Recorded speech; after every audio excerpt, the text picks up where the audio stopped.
This is Root Code, where Fret digs up the foundational myths and ideas of countries to understand their nature, their soul. Are there lessons in these ideas for our current, uncertain world?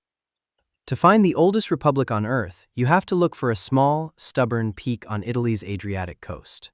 This is San Marino, a place that survived 1,700 years of history by literally refusing to move an inch. By 301 AD, Rome was no longer the ultimate imperial machine. While the empire crumbled in financial disarray, conflict, and corruption, a stonecutter named Marinus climbed this rock.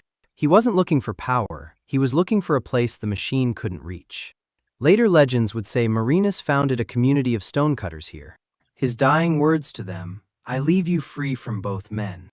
At the time, the first man could only have been a Caesar. By the Middle Ages, as freedom-minded monks protected the mountain's independence, the second man could have meant only a pope. San Marino's foundational line was carved into the mountain itself. Medieval Italy became a chessboard for kings, popes, and city-states, but San Marino stayed off the board. Their strategy wasn't walls or even an army, it was a structure.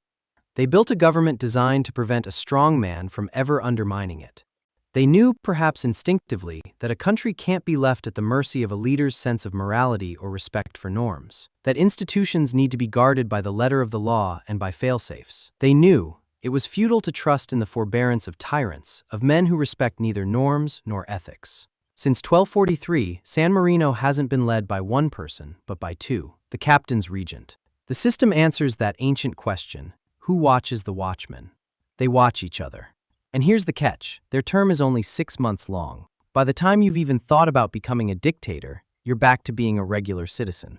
This wasn't democracy as we know it today in more complex countries, it was a survival pact. The heads of every family met in the Arango to decide their fate. They realized that if they didn't share power perfectly, the giants outside the mountain would find a crack to crawl through. In 1797, Napoleon swept across Italy.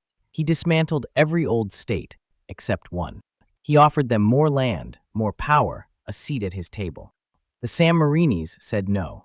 By staying small, they stayed free, and their fame spread. In 1861, they offered Abraham Lincoln honorary citizenship and supported the Union cause. Lincoln warmly accepted the offer, calling them one of the most honored nations in all history for their long-standing devotion to Republican principles. There are lessons here for larger, more complex democracies. This is how you survive 17 centuries without moving an inch. By designing institutions which can resist, at every turn, human failings and impulses. By knowing exactly what the country is and what it stands for. By being modest, honest, and content. See you at the next route.